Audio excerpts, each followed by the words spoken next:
పశ్చిమ గోదావరి జిల్లా తాడేపల్లిగూడెం మాజీ మంత్రి కొట్టు సత్యనారాయణ వ్యాఖ్యలు చాలా అసందర్భంగా ఉన్నాయని నిజాయితీగా పనిచేస్తున్న స్థానిక శాసన సభ్యులు బొలిశెట్టి శ్రీనివాస్ పై అసత్య ప్రచారం మానుకోవాలని జనసేన నేతలు కోరారు.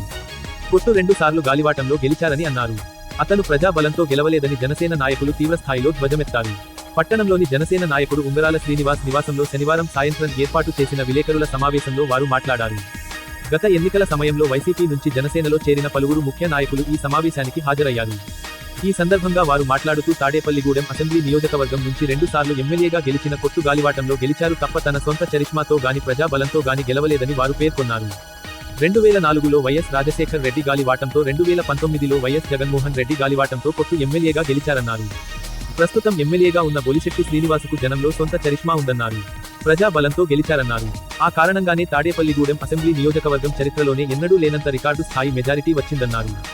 కనీసం బొలిశెట్టికి వచ్చిన మెజారిటీ ఓట్లు కూడా మొన్న ఎన్నికల్లో వైసీపీ అభ్యర్థిగా పోటీ చేసిన కొట్టుకు రాలేదని వారు ఉదహరించారు. ఇదే ఆయన పట్ల ప్రజల్లో ఉన్న తీవ్ర వ్యతిరేకతకు నిదర్శనమని పేర్కొన్నారు. అది తెలుసుకోకుండా లేనిపోని ఆరోపణలు చేయడం తగదని ఖండించారు. నియోజకవర్గం చరిత్రలోనే అత్యంత అవినీతి ఎమ్మెల్యేగా కొట్టు రికార్డు సృష్టించారని ఆరోపించారు. తన సొంత పార్టీ నాయకులు కార్యకర్తలు దగ్గర కూడా లక్షల్లో లంచాలు తీసుకున్న ఘన చరిత్ర ఆయనకు ఉందని విమర్శించారు. అది తెలుసుకోకుండా ప్రస్తుత ఎమ్మెల్యే బొలిశెట్టి శ్రీనివాస్ మీద ఆయన తనయుడు మీద అలాగే షాడో ఎమ్మెల్యే ఒకరు ఉన్నారంటూ ఆరోపణలు చేయడాన్ని వారంతా తీవ్రంగా తప్పుపట్టారు. కొట్టు లంచాలు తీసుకోలేదని ఆయన ఇష్టదైవమైన ఆంజనేయ స్వామి మీద ప్రమాణం చేయగలరా అని సవాల్ విసిరారు. తామంతా వైఎస్ఆర్ కాంగ్రెస్ పార్టీ కార్యకర్తలుగా మొదటి నుంచి ఎంతో కష్టపడి పనిచేశామన్నారు. అలాంటిది కొట్టు వైసీపీలోకి వచ్చాక పార్టీ కోసం నిబద్ధతతో పనిచేసిన తమలాంటి వారిని నిర్లక్ష్యం చేశారని విమర్శించారు. ఆయన అవినీతి అరాచకం అహంకారం అక్రమాలకు విసిగెత్తిపోయి గత ఎన్నికల ముందు వైసీపీని వీడి జనసేనలో చేరడం జరిగింది అన్నారు. ప్రస్తుత ఎమ్మెల్యే బొలిశెట్టి శ్రీనివాస్ అధికారంలో ఉన్నా లేకపోయినా ఎవరికి కష్టం వచ్చినా నేనున్నానంటూ ముందుకు వచ్చి ఆదుకున్నారన్నారు. ఆయన నాయకత్వానికి మెచ్చి తామంతా జనసేనలో చేరడం జరిగిందన్నారు. ఇప్పుడే కాదు భవిష్యత్తులో కూడా తామంతా ఒకే మాట మీద ఒకే బాటగా ఉండి కొట్టు సత్యనారాయణను ఓడిస్తామని హెచ్చరించారు. ఎట్టి పరిస్థితుల్లోనూ ఆయన నాయకత్వాన్ని తాము సహించేది లేదన్నారు. కొట్టు అవినీతిని నిరూపించడానికి తాము సిద్ధంగా ఉన్నామని తెలిపారు. కొట్టు ఎలాంటి అవినీతికి పాల్పడలేదని ఆంజనేయ స్వామి మీద ప్రమాణం చేసి చెప్పగలరా అని సవాల్ విసిరారు. ఈ సమావేశంలో జనసేన, టీడీపీ నాయకులు ఉంగరాల శ్రీనివాస్తో పాటు మేడపాటి చెల్లారెడ్డి, పైబోయిన వైదేహి, చింతకాయల సత్యనారాయణ, అడ్డాల నరసింహారావు, చిత్తూరి నాగేంద్ర, దూర్భాష, దస్తగిరి తదితరులు పాల్గొన్నారు.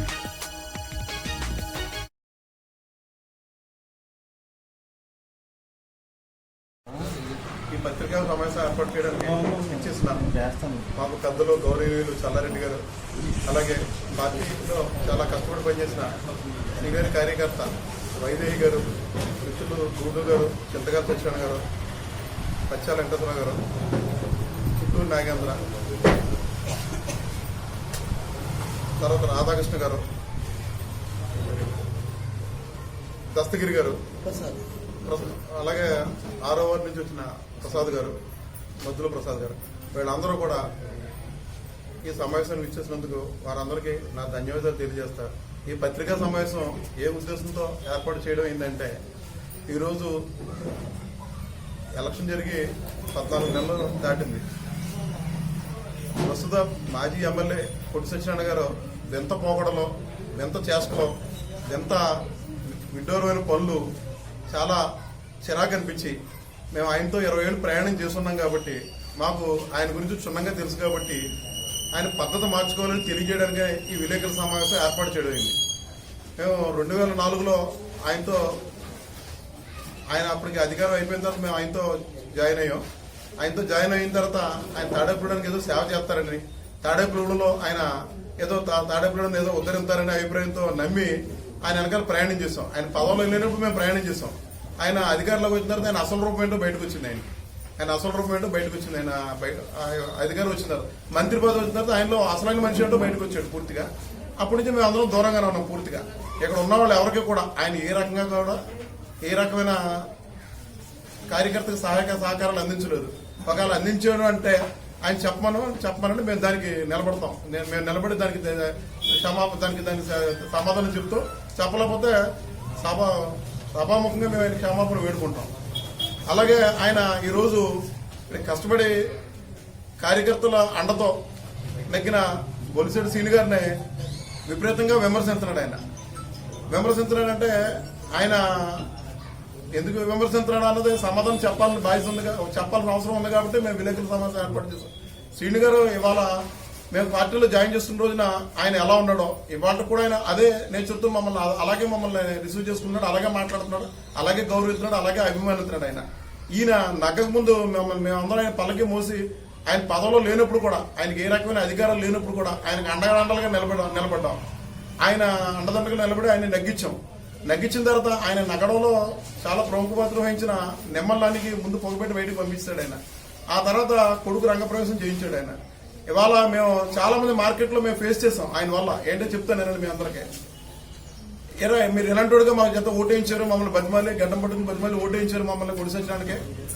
ఇలా ఎంత ఇబ్బంది పెడుతున్నాడో, మేము ఇల్లు కట్టుకోవడం లేకుండా చేస్తున్నాడో, కొట్టు కట్టుకుంటే లేకుండా చేస్తున్నాడో, మమ్మల్ని కమిషన్లు అడుగుతున్నాడో, ప్రతిదానికి ఇంటికి వెళ్తే మమ్మల్ని కుక్కలో చూస్తున్నాడో, ఇంటికి వెళ్తే మమ్మల్ని గౌరవించట్లేదు, మర్యాద చేయట్లేదు, మాకు ఏ రకమైన మర్యాద కూడా ఇవ్వట్లేదు, కనీస మర్యాద ఇవ్వట్లేదు. మీరు ఈయన కోసం మమ్మల్ని 10 మంది ఓట్లు వేయించారు ఈయనక అని అడిగారు మమ్మల్ని. దాని మీద సమాధానం చెప్పుకోలేక చాలా ఇబ్బంది పడ్డాం. నాతో పాటు పనిచేసే సీనియర్ కార్యకర్తలు కూడా చాలా సందర్భాల్లో చాలా రకాలుగా ఇబ్బంది పడ్డారు. దానితో ఆయనకి మేము చాలా దూరం జరిగాం. ఆయన్ని ఏ రకంగా కూడా మేము ఎక్కడ ఏ రకంగా ఉపయోగించుకోలే. శ్రీను గారు ఇవాళ చాలా మందికి చాలా రకాల అధికారులు లేనప్పుడు ఆర్థిక సహాయాలు చేశాడు ఆయన. ఇవాళ కుడిసొచ్చిన గారు ఏదో మాట్లాడుతున్నాడు ఎవరో తోటగోపి గారి గురించి, బొలిసూరు సింగ్ గారి గురించి. అది తెలియకడుతున్న 2019-80లోనే శ్రీను గారు యూత్ కాంగ్రెస్ ప్రెసిడెంట్ చేశాడు. అప్పుడు కుడిసొచ్చిన ఎక్కడ ఉన్నాడో ఎవరికి తెలియదు. అసలు కుడిసొచ్చిన వ్యక్తే ఎవరికి తెలియదు. కొడిసత్యనారాయణకి రాజకీయంగా మాకు తెలిసిన తర్వాత వార్మాలు నేర్పించి వార్మాలు చూపించి కొడిసత్యనారాయణ అనే వ్యక్తిని రాజకీయంగా ఎవరిని కలవాలి, ఎవరిని కలిపితే రాజకీయంగా మనకు ఉపయోగపడుతుంది, ఎవరిని కలిపితే నగ్గుతాం అన్నది తీసుకెళ్లి చూపించింది నాకు తెలుసుండగా తోటగోపి గారు, బొలిసెట్టి శ్రీని గారు, కొంతమంది ప్రముఖులు ఊళ్ళో వాళ్ళ సహకారాలతో ఈ దగ్గర డబ్బు అంటే ఉండొచ్చేమో కానీ ఈయనకి ఆ రోజున రాజకీయం తెలియదు. ఆయన సహకారంతో నెగ్గాడు. ఈయన గాలి నాయకుడు, గాల్లో నెగ్గాడు. గాల్లో 3 సార్లు ఓడిపోయాడు. రాజశేఖర రెడ్డి గారు గాల్లో నెగ్గాడు. ఈయన రాజశేఖర రెడ్డి గారు గాల్లో నెగ్గాడు. తర్వాత మొన్న జగన్ గారు గాల్లో నెగ్గాడు ఈయన. అంతేగాని ఈయన గాల్లో ఎమ్మెల్యే కానీ ఈయనేమి స్వయంకృతంగా ఎమ్మెల్యే కాదు. 2004లో కూడా అందరూ ఎమ్మెల్యేలు చేసిన రాజశేఖర రెడ్డి గారు అందరికీ ఆంధ్ర మీద అభిమానంతో అందరికీ మంచి మంచి ప్రాజెక్టులు ఇచ్చాడు. అలాగే ఈయనకి ఇచ్చాడు. మరి అదే ఈ 2019లో ఒక్క ప్రాజెక్ట్ చేసాడని చూపించమన్నాడు. తాడేపూడడానికి ఏదైనా ఒక్క ప్రాజెక్టు, ఒక్క శంకుస్థాపన చేయడం జగన్ గారు ఇచ్చిన పథకాలు జగన్ గారు ఇచ్చినవి తప్పించి ఈయన స్వయంకృతంగా తాడేపూడడానికి ఏదైనా ఒక్క కార్యక్రమం చేశాడని ఒక్క శంకుస్థాపన చేయడం చూపించమనండి. ఇవాళ ఆయన మేము పొరుగురు వెళ్తే మేము ఎంత అవమానాలు ఫేస్ చేసామంటే ఎక్కడికక్కడ రోడ్లు గొంతులు పడిపోయి మీ ఎమ్మెల్యే గారికి రోడ్లు కనపడతలా, మీ గుడిలో వచ్చే గుడి నేషనల్ హైవేలో ఉంది. ఇటు చూసిన 50 కిలోమీటర్ల మధ్యలో ఉన్నాం మనం. ఇక్కడ ప్రతి వాడు ఏదో రకంగా గుడి రావులపల్లి వెళ్ళినా ఇటు వెళ్ళినా గుడి నుంచి వెళ్ళాలి, ఇటు ఏలూరు వెళ్ళినా, ఇటు భీమవరం వెళ్ళినా, ఇటు జంగాటు వెళ్ళినా ప్రతివాడు మమ్మల్ని అడిగేవాడు, తిట్టేవాడు. అలాగే ఒక పాటసారి అడిగాడంట, ఆయన ఫోన్ చేస్తే ఆయన ఎడగాడం ఆడాడంట, మీరు రోడ్లు బాగలేదంటే గవర్నమెంట్ హాస్పిటల్కి వెళ్ళి నేను చూపిస్తాను అన్నాడట. ఈయన ఉండగా ఒక రోడ్డు కూడా పొడ్చలేకపోయాడు. ఈ రోజున కూడా ఒక గోతులు కూడా పొడ్చలేదు. అలాగే వాటర్ సమస్యను విపరీతంగా ఫేస్ చేశారు. అందరూ మీ గోదావరిలో నీళ్ళు వెళ్ళిపోయినా పర్లేదు, మీ కొడిసేయడానికి ఒక అరగంట ఎక్స్ట్రా నీళ్ళు ఇవ్వలేడని అడిగేవారు. ఈయన లెక్కలు చెప్పేవాడు. మేము వెళ్ళి అడిగితే లెక్కలు చెప్పేవాడు. ఈయన వాటర్ కూడా ఇవ్వలేదు ఏ రోజున కూడా. అలాగే నువ్వు కార్యకర్తలందరినీ చాలా నీచంగా చాలా చూశాను. అదే నిజంగా నువ్వు చూడలేదు అనుకుంటే నువ్వు ఆ రోజు పేమెంట్ తెచ్చుకున్నావు కొంతమంది నాయకుల్ని. ఆ నాయకులు ఏరి నీ కూడా, అలాగే నువ్వు నీళ్ళని నీ కూడా ఉన్నాడు ఎలక్షన్ క్యాంపెయిన్లో. వడ్డీ రఘురాం నీ కూడా ఉన్నాడు. అలాగే గొర్రెల శ్రీనివాస్ నీ కూడా ఉన్నాడు. నీ గెలుపులో ముఖ్య పాత్ర వహించిన నిమ్మలాని నీ కూడా ఉన్నాడు. ఆ అంతకుముందు పాత్ర వహించిన నిమ్మలాని నీ కూడా ఉన్నాడు. అలాగే అజయ్ ఉన్నాడు, తానేటి అజయ్ ఉన్నాడు. అలాగే రాజా త్రినాథ్ ఉన్నాడు. ఏరి రోజు నువ్వు ప్రెస్ మీట్ పెడితే ఏరి కార్యకర్తలు ఎవరైనా ఉన్నారని కూడా ఉన్న 4 చెంచాగాళ్ళు వేసుకున్నావు. వాళ్ళకి ఒక్కొక్కరికి 2 పదవులు ఇచ్చినా చెంచాగాళ్ళు పెట్టి కూర్చున్నావు నువ్వు. అంతేగాని నిజమైన కార్యకర్త ఎవడని దగ్గర ఉన్నాడు ఒకటి చూపించు. ఇవాళ నీ టార్చర్ తట్టుకోలేక ముత్యాలాంజాలు వెళ్ళిపోయాడు బయటికి. కాదా? దానికి సమాధానం చెప్పాలి మీరు. ముత్యాలాంజాలు ఎందుకు వెళ్ళిపోయాడు వల్ల మీ టార్చర్ తట్టుకోలేక. ఎంతమంది గతంలో కూడా నువ్వు ఈత కూడా తాతయ్యని నువ్వు ఎలా ఏపించి తప్పావు ఊరందరికీ తెలుసు. ఆయన కూడా మలమల మార్చిపెట్టి తప్పావు. ఆయన నీ టార్చర్ తట్టుకునే బతికి బతకట్టడం కష్టమైంది పరిస్థితి. మీరు గతం నుంచి కూడా మీరు ఎవరికేమీ తెలియదు అనుకోవద్దు. మీరు అందరికీ తెలుసు. మా కార్యకర్తల్లో ఇంతమంది మీకోసం మీరు అధికారంలో లేనప్పుడు మీ జెండా మోసాం, మీకోసం మేము పాటలు పడ్డా కాదని మీరు చెప్పండి. ఛాలెంజ్ మీరు దేనికైనా మీరు రెడీ. మీరు అధికారం వచ్చినప్పుడు మేము దేనికైనా మేము ఉపయోగించుకున్నా. మీరు కార్యకర్త వస్తే నోటు కొవ్వు కొలిది నువ్వు ఎంత మాట వస్తే అంత మాట, ఎలా అంటే అలా అన్న రోజులు ఉన్నాయి నువ్వు. అలాగే నువ్వు అధికారం వచ్చిన తర్వాత నువ్వు నీ అహంకారాలంతా ప్రదర్శించు, నీకున్న కొవ్వంతో చూపించు. మేము అందుకనే నీకు చాలా దూరంగా ఉన్నాం. నీ దగ్గరికి ఏ రోజు నీ పని కోసం రాలేదు. నువ్వు ఊరోళ్ళకి అందరికీ చేసిన పని కూడా కార్యకర్తలకే నేను ఆడి కోసం తిరుపతికి వస్త్రం ఇచ్చాను, దానికి ఇది ఇచ్చాను, ఇటు రోడ్డు పోసానని చెప్పు. అది నీ సొంత సొమ్ములతో నువ్వు పోసింది కాదు, ప్రభుత్వ డబ్బులతో ప్రభుత్వ పరంగా పోసిన డబ్బు అది. నువ్వు సొంతంగా ఏ కార్యకర్త కరోనాలో చచ్చిపోతే నువ్వు వెళ్ళి ఎవరికైనా 10 రూపాయలు సాయం చేసావా? అదే బొలిశెట్టి శ్రీని గారు బోల్ రకాల సాయం చేశారు. ఇవాళ తోటగోపి గారు నువ్వు షాడో ఎమ్మెల్యే అన్నావంట. షాడో ఎమ్మెల్యే అయితే ఆయన 10 మందికి ఉపయోగం చేస్తాడు. విజయవాడలో హాస్పిటల్లో బెడ్ మీద ఉన్నా ఎవడన్నా ఫోన్ చేస్తే ఇమీడియట్ గా చేతనే సాయం చేస్తున్నాడు. ఆయన చేతనే చేస్తున్నాడు. నీకు మళ్ళీ కమిషన్లు తీసుకున్నాడా? ఇవాళ నీ వల్ల నువ్వు తీసుకున్న కమిషన్ వల్ల మాలంటోడు ఎంత అవమానం పాల్పొందావు. నువ్వు తీసుకున్న కమిషన్ వల్ల నువ్వు ఎంతమంది నాకు తెలిసిన వాళ్ళు నాతో పాటు నేను ఓట్లు వేయించిన వాళ్ళు అందరి దగ్గర కూడా నువ్వు కమిషన్ తీసుకున్నావు. ఈ విషయం కావాలంటే నేను రుజువుతో సహా నిలబడని నేను ఛాలెంజ్ గా నిలబడతాను. నువ్వేమన్నా నా ఛాలెంజ్ సేకరించే ఉద్దేశం ఉంటే చెప్పు. నువ్వు నీ దగ్గర వాళ్ళందరూ డబ్బులు ఇచ్చేస్తాను చెప్పి వాళ్ళని పంపిస్తాను అందరూ నీ దగ్గరికి నువ్వు ఛాలెంజ్ నిలబడగలిగితే. అలాగే నువ్వు శ్రీని గారి అబ్బాయిల్ని గోపి గారి అబ్బాయిని నువ్వు విమర్శించడం. నీ కొడుకు నీ పుత్రరత్నం ఏమైనా గొప్పడా? నువ్వు 2000 ఎలక్షన్ ముందు నీ కొడుకు ఎవరికే కనపడలా, ఇంట్లో కూర్చున్నాడు. ఎలక్షన్ అయిపోయిన నీకు అధికారం వచ్చిన తర్వాత నిమ్మలానికి పొగబెట్టి పంపించేసి నీ కొడుకు అతను షాడో ఎమ్మెల్యే కింద ప్రవర్తించాడు. కొంతమంది చెంచాగాళ్ళు పట్టుకుని రాజకీయం చేశాడు. ఇవాళ నువ్వు కష్టాల్లో ఉన్నావు కదా, నీ కొడుకు నీ కూడా ఉండాలి కదా. కానీ గోపి గారు కష్టాల్లోనే గోపి గారు కొడుకున్నాడు. శ్రీని గారి కష్టాల్లోనే శ్రీని గారు కొడుకున్నాడు. నీ కొడుకు వాళ్ళు నీ కూడా ఉన్నాడా? నువ్వు వాళ్ళ పిల్లలను విమర్శించాడు. నీ కొడుకు ఏం చేశాడు గతంలో నువ్వు ఆలోచించుకోవాలి బాధ్యత నీకు ఉంది. నీ కొడుకు వాళ్ళు ఇక్కడ ఉన్నాడా? అక్కడికి ఆధార్ కార్డుతో సహా మార్పించుకుని హైదరాబాద్ వెళ్ళిపోయాడంట. నీ కొడుకు వాళ్ళకి పార్టీ కార్యక్రమాలు చేస్తున్నాడా? నువ్వు మాట్లాడేటప్పుడు ఏదైనా సరే నువ్వు మంచి చెడు పాపం పుణ్యం ధర్మం ఆలోచించి మాట్లాడు. నీకు ఒంటిలో అహంకారం ఉంది, నీ నోట్లో కొవ్వు ఉందని మాట్లాడితే ప్రజలు ఇప్పుడు నీకు భయంకరమైన శిక్ష వేశారు. మేము ఎవరం కూడా నీకు అప్పుడే జగన్మోహన్ రెడ్డి చెప్పాను నీకు టికెట్ వద్దు, నీకు ఎంత సంఘనానికి నువ్వు కూడా పోతావు ఇంకోరు చెప్పే ఇంటెలిజెన్స్ వాళ్ళు మా దగ్గరికి వస్తే ఆయన నీకు టికెట్ ఇచ్చాడు. నీకు ఇచ్చినందుకు అతను కూడా శిక్ష అనిపించాడు. నువ్వు ఏ పార్టీలోనే నేను నెగ్గడానికి ఎవరో ఏ కార్యకర్త కూడా సుముఖంగా లేడు అని తెలియజేస్తున్నాం మేము. నువ్వు ఏ పార్టీలోనే నగ్గినవరం కూడా నీకు రాజకీయ భవిష్యత్తు కూడా లేదు.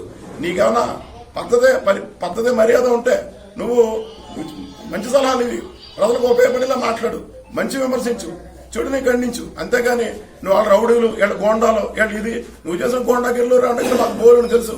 చెప్పంటావా పత్రికా ముఖంగా అన్ని బయట పెట్టమంటావా? పెడతా, మాకు తెలుసు అన్ని. ఎవరో ఇక్కడ పద్ధతులు కాదు, ఎవరో నిజాయితీ పరులు కాదు. కానీ సందర్భానుకూలంగా ఒక చెడ్డ పని చేస్తే 10 మందికి ఉపయోగపడినప్పుడు అది చెడ్డ పని అవ్వదు. ఆ విషయం నువ్వు తెలుసుకోవాలి. నేను ఉండగా లా అండ్ ఆర్డర్ కరెక్ట్గా ఉంది, అది కరెక్ట్గా ఉందంటే ఏ టైంలోనే లా అండ్ ఆర్డర్ ఎప్పుడు శ్రీని గారు చైర్మన్ గా అన్నాడు. ఏం గొడవలు అవ్వదు కదా. నువ్వు చైర్మన్ గా నువ్వు ఎమ్మెల్యేగా లేకపోయినా నువ్వు మనకెళ్ళ మీద తొగుకెళ్ళావు, గొడవకెళ్ళావు. నీతో పాటు కార్యకర్తలందరినీ ఇరికిచ్చావు. వాళ్ళందరూ పోలీస్ స్టేషన్ ఉంటారు. ఇవాళ కార్యకర్తలందరినీ నేను సమావేశపరుస్తాను. ఇవాళ ఎవరికైనా రూపాయి ఖర్చు పెట్టినట్టుగా కానీ 10 రూపాయలు సాయం చేసినట్టుగా కానీ లేదు. మేమందరం వెళ్ళి వాళ్ళకి బెయిల్ ఇచ్చి బయటకు తీసుకొచ్చాం. మేము కాదని నువ్వు చెప్పగల దమ్ము నీకుందా? మాకుంది. మేము ఎవరెవరికే బెయిల్స్ ఇచ్చి బయటకు తీసుకొచ్చాం, ఎలా బయటకు తీసుకొచ్చాం మేము చెప్తాం. ఎవరు డబ్బులు ఖర్చు పెట్టినట్టు బయటకు వచ్చాడు. పార్టీలో కష్టపడి పనిచేసాం. నువ్వు ఏ రోజున గుర్తించావా?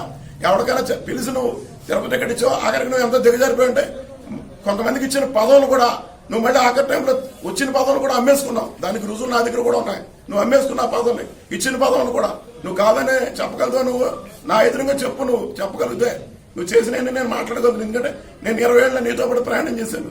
కానీ నీ పద్ధతి, నీ విధానం నచ్చక, నీలో ఉన్న రాక్షసత్వం నాకు నచ్చక, నీ అవినీతి కూడా నాకు నచ్చక నేను బయటకు వచ్చేసాను. నువ్వు ఇవాళ శ్రీని గారిని గోపి గారిని విమర్శించిన బొలిశెట్టి రాజా గారిని విమర్శించిన తోట రాజా గారిని విమర్శించేటప్పుడు నువ్వు నీ కొడుకు నీకున్నది ఇది ఏంటో నువ్వు ఒక ఆలోచించుకుని మాట్లాడితే బాగుంటుందని నేను సభాముఖంగా. పాత్రికేయ సమావేశానికి వచ్చేసినట్టు పెద్దలందరికీ నా నమస్కారాలు. పాత్రికేయ మిత్రులందరికీ నా ధన్యవాదాలు. నా పేరు పైబోయిన వైదేహి. నేను 2013 సంవత్సరంలో నేను హౌస్ వైఫ్గా పనిచేశాను.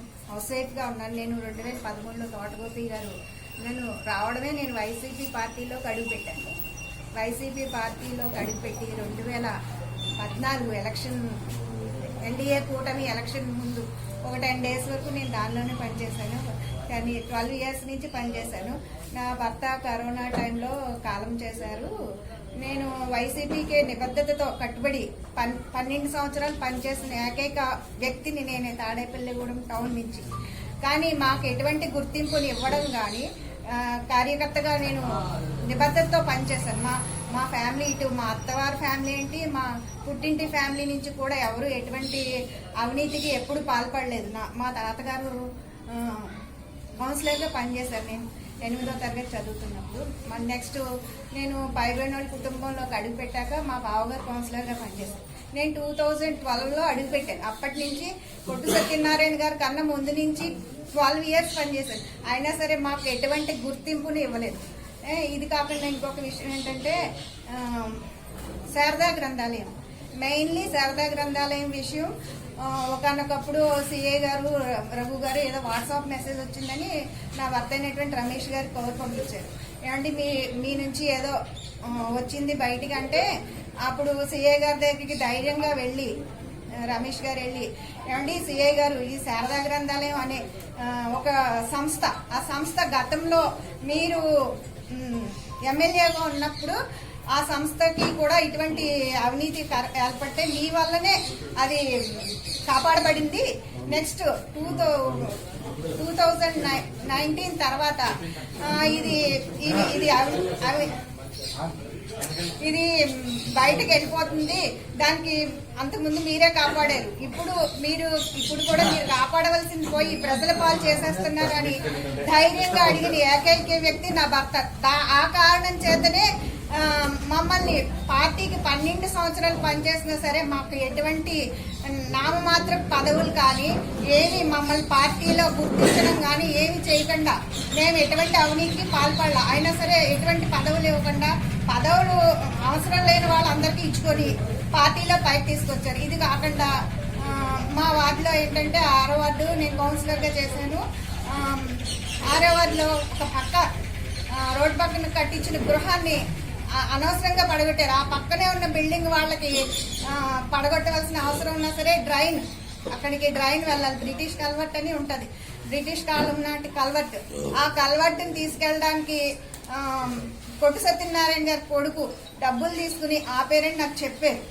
ఇటువంటి అవినీతి పనులు ఎన్నో చేశారు, చాలా చేశారు. అయినా సరే ఆయన ఇప్పుడు ఎన్డీఏ కూటమి ప్రభుత్వాన్ని దుయ్యబడుతున్నారు. షాడో ఎమ్మెల్యే గారి కొడుకులు అవినీతి పాల్పడుతున్నారు. గోపి గారు వాళ్ళ అబ్బాయిని రాజేష్ గారిని అవినీతి ఇసుక దందాలు ఇలాంటివి చాలా చూసాం మేము.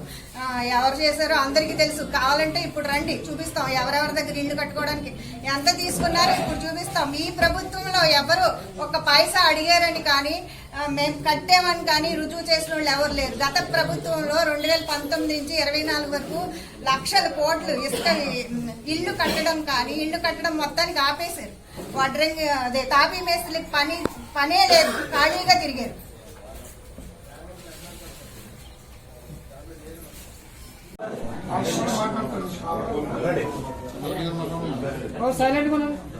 ఇక్కడ విచ్చేసిన పాత్రికేయ మిత్రులకు, పెద్దలకు అందరికీ నమస్కారాలు.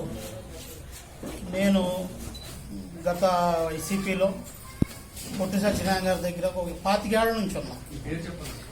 దూద్ భాష ఆఫీస్ వర్క్ ఇన్ఛార్జ్ కూడా నేనే చేసేవాడిని. అలాంటి వాడిని కనీసం గుర్తింపు కూడా ఇవ్వలేదు. మా మైనార్టీ నుంచి ఉన్నది ఒక్కడనే, ఆయన తోడున్నది ఒక్కడనే. అలాంటి వ్యక్తికి ఒక చిన్న పదవి కూడా ఇవ్వకుండా ఆయన కొడుక్కి ఆయనకి బిర్యానీలు తెచ్చిన వాళ్ళకి పదవులు ఇచ్చి కనీసం నన్ను గుర్తింపు కూడా ఇవ్వాల. అక్కడ రాజకీయం ఏంటంటే సమోసా జిలేబీ తప్ప ఇంకా అక్కడి నుంచి ఏమీ ముట్టదు. అలాగా కార్యకర్తలను హీన పరిస్థితుల్లో చూసిన ఎవరన్నా ఉన్నారు అంటే ఆయనే మహానుభావుడు. ఏ రోజు కూడా మనల్ని మంచి చెడ్డ పలకరించిన పాపానికి పోలే.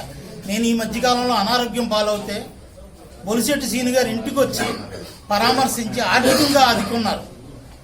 ఏనాడైనా ఈయన ఈ 25 సంవత్సరాల్లో మా అన్నయ్య గారి కాడి నుంచి చేస్తున్నాం ఆయనకి సేవ. మా అన్నయ్య గారు పోతూ ఉస్మానియా హాస్పిటల్లో చెయ్యేసి కొట్టు సత్యనారాయణ కూడానే ఉండు నువ్వు అని నాకు చేతిలో చెయ్యేసుకున్నాం వల్ల నీకు కూడానే ఉన్నాను. అయినా మాకు ఈ రోజుకి కూడా గుర్తింపు లేదు. అందుకే మనసు విరక్తి చెంది బయటకు వచ్చేసాం. మీకు బొలిశెట్టి సీను గారికి ఆకాశానికి భూమికి ఉన్నంత తేడా. ఆయన ఆప్యాయంగా మాట్లాడతారు. ఆయన ప్రతి విషయంలోనూ మంచి చెడ్డ ఫోన్ చేసి ఆరోగ్యం ఎలా ఉంది మాట అంటారు. అసలు ఏ రోజైనా మమ్మల్ని గురించి నువ్వు పలకరించింది ఉందా, మాట్లాడింది ఉందా, ఏంటిది? ఇది కాకుండా ఎదరోళ్ళ మీద బురద జల్లటం, ఓడిపోయిన వాళ్ళు సైలెంట్గా ఉండగా బురద జల్లటం ఎందుకు స్వామి? చూసేవాళ్ళ మీద అవినీతికి పాల్పడ్డారని నీకంటే గొప్ప అవినీతి పరులు ఎవరు లేరే. నా దగ్గర వీడియో సాక్ష్యాలతో ఉన్నాయి. కిందే ఉండేవాడిని, మెట్ల కింద ఆఫీసులో ఉండేవాడిని. నా దగ్గర అన్నీ తెలుసు, ఏమేం జరిగాయో తెలుసు. అయినా ఇవన్నీ ఎప్పుడూ బయట పెట్టలేదు. ఎందుకు అని మీరే ప్రతిదీ కూడా గుచ్చి అందరి పేర్లు ఎత్తుతున్నారు. ఇది సమంజసం కాదు. నేను మీ దగ్గర మనసు ఇరిగిపోయి పవన్ కళ్యాణ్ యొక్క ఆశయాలకు బొలిశెట్టి సీని గారి సారథ్యంలో పనిచేయడం కోసం ఇందులోకి వచ్చాం. జై జనసేన.